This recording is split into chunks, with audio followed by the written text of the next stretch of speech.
ma vidéo YouTube. Voilà, vous étiez beaucoup à me demander c'est quoi ta routine capillaire, quels produits tu utilises. Donc je me suis dit pourquoi pas faire une vidéo pour tout vous résumer et comme ça vous aurez tous les secrets. J'ai une routine capillaire très simple parce que je trouve qu'on n'a vraiment pas besoin d'un milliard de produits pour avoir les cheveux sains, pour avoir les cheveux qui poussent. Alors malheureusement j'ai une coiffure protectrice en ce moment, ce qui fait que je pourrais pas vous montrer mes cheveux dans cette vidéo, mais voici quelques images quand même. Une fois par semaine, je commence avec un shampoing hydratant, mais avant le shampoing, et cette étape elle est cruciale, c'est de bien démêler ses cheveux. Comment est-ce que je fais ça? J'utilise de l'huile, dans mon cas c'est de l'huile d'olive extra vierge. Ça coûte pas cher pour la quantité qu'on reçoit et c'est pour ça que j'utilise toujours cette huile dans ma routine capillaire dans les différentes étapes. Donc je commence par sectionner mes cheveux en 4 ou en 6, ça dépend. Et donc je vais passer avec un peigne à larges dents et ma Tangle Teezer ensuite. Et je vais commencer des pointes en montant vers les racines. Donc toujours dans ce sens-là, jamais l'inverse. Il ne faut jamais commencer aux racines et tirer parce que ça va vous arracher énormément de cheveux, vous allez en perdre plein et c'est pas ce que vous voulez. Ensuite, une fois que tout est bien démêlé, que mes cheveux sont saturés d'huile, bon, c'est pas grave qu'il y ait de l'huile dessus parce que je vais quand même les laver. Et là, j'utilise mon shampoing préféré, celui de Thank God It's Natural, TGIN. J'utilise depuis le début, depuis super longtemps. Enfin, c'est pas que j'ai une routine capillaire depuis 20 ans non plus, mais c'est vraiment mon shampoing préféré parce qu'il est super hydratant, il ne laisse pas le cheveu sec. Et ça, pour moi, c'est super important. Donc, un cheveu qui va laver et enlever tous les résidus sur vos cheveux, mais qui va aussi préserver l'hydratation. De temps en temps, j'utilise aussi ce shampoing de chez Keraker, donc c'est aussi un shampoing hydratant. J'ai commencé à l'utiliser il n'y a pas longtemps, mais je l'aime beaucoup. Il est aussi hydratant, il laisse pas trop le cheveu sec, mais j'avoue qu'il laisse les cheveux un petit peu plus secs que celui-là.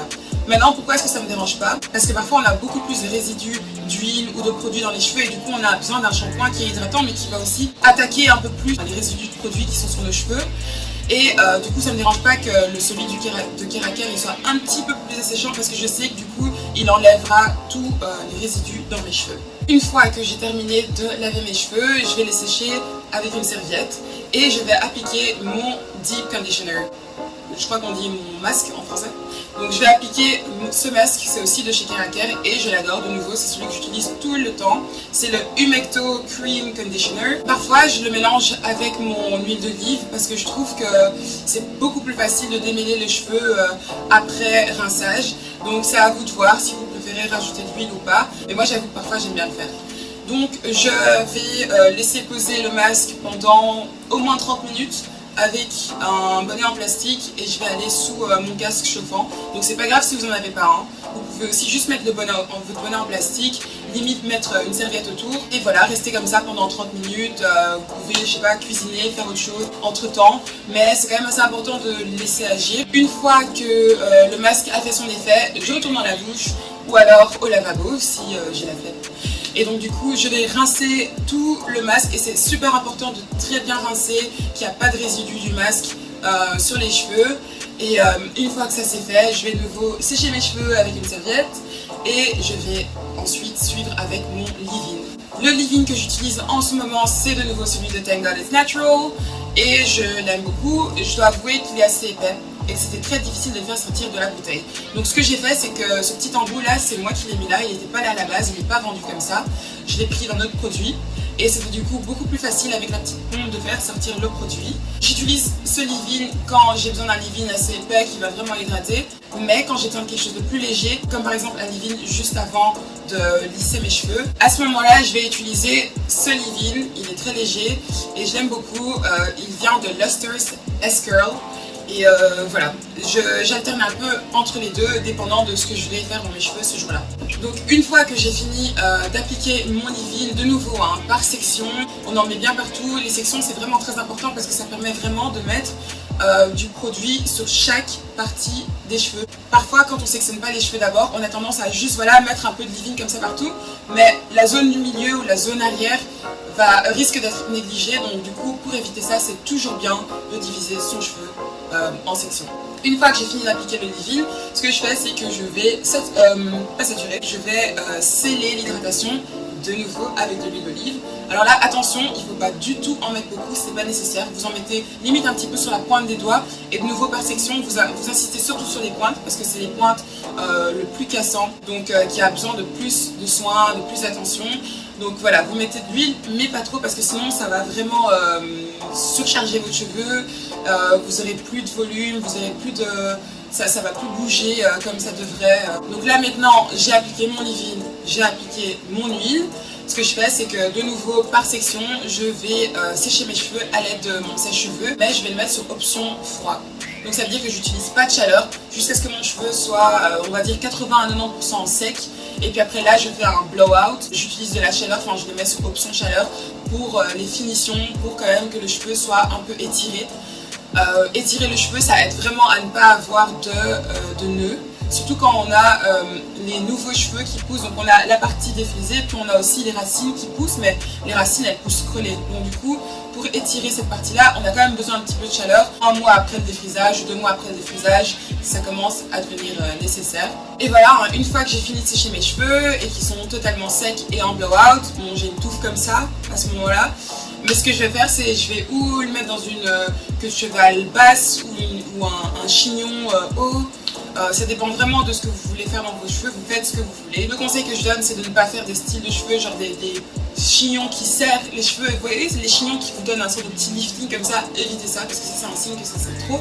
Et ça va casser vos cheveux à ce niveau-là, ça va casser vos cheveux au niveau du chignon, de là où il y a l'élastique. Donc il faut quand même faire attention à ça. Je conseille de faire un style capillaire qui ne demande pas beaucoup de manipulation pour justement encore une fois préserver les cheveux et éviter la casse. Maintenant, ce que je dois dire, c'est qu'il y a aussi une étape que je n'ai pas mentionnée. C'est mon produit favori de toute ma gamme. Vous l'aurez deviné, Olaplex. Alors tout le monde en parle, tout le monde adore. Ce produit, c'est un produit miracle. Bon, il est assez coûteux, mais franchement, il fait la différence. Olaplex numéro 3 et Olaplex numéro 0 s'utilisent ensemble. Alors ces deux produits, je ne vais pas les utiliser chaque semaine parce qu'ils sont juste très chers et on ne reçoit pas beaucoup pour l'argent qu'on met en fait. Donc il faut quand même pas tout utiliser en un coup. Je vais les utiliser souvent le jour du défrisage parce que du coup le cheveu il est affaibli et ces deux produits renforcent vraiment le cheveu et c'est ça dont le cheveu a besoin à ce moment-là. Ce qui fait que je vais commencer par appliquer Olaplex numéro 0 de nouveau avec les cheveux en section, saturer le cheveu avec ça et laisser poser 10 minutes. Et une fois que le produit a bien agi, on ajoute le numéro 3 sur le numéro 0, donc sans rincer le numéro 0. Et on laisse agir de nouveau. Moi j'ai tendance à toujours exagérer, donc sûrement une bonne demi-heure. Ouais, c'est ça que je fais en général. Ces deux produits-là sont vraiment pas des produits à utiliser chaque semaine. Je les utilise le jour du défrisage et je les utilise aussi entre mes défrisages quand je trouve que mon cheveu devient cassant pour une raison ou pour une autre, ou qu'il est un peu affaibli et qu'il a besoin d'un petit boost. Alors là, je vais quand même me permettre d'utiliser mes produits Olaplex. Une dernière chose qui est assez importante, c'est le protecteur de chaleur. Alors j'ai pas du tout été chercher un protecteur de chaleur voilà, qui coûte super cher. J'ai pris celui de chez Fantasia, je crois que c'est ça la marque. Fantasia, vous pouvez le trouver partout, je crois que vous connaissez sûrement la bouteille. D'abord je l'utilisais en bouteille, mais maintenant j'utilise en spray. Je préfère 1000 fois plus le spray que la bouteille parce que ça répartit le produit beaucoup mieux. Et voilà, il faut surtout pas en appliquer trop, mais c'est super important d'avoir un protecteur de chaleur. Et voilà, avec ça je crois que je vous ai tout dit. Vous avez tous mes produits que j'utilise chaque semaine. J'espère que cette vidéo va vous aider. N'hésitez pas à me dire dans les commentaires quelle est votre routine capillaire, quels produits vous utilisez. Et si vous avez des conseils pour moi ou des produits à me conseiller, je suis ouverte à tout. N'oubliez surtout pas de supporter ma chaîne en appuyant sur le bouton s'abonner, ça me ferait vraiment super plaisir. Et voilà, on va se retrouver bientôt pour la suite. Ciao ciao!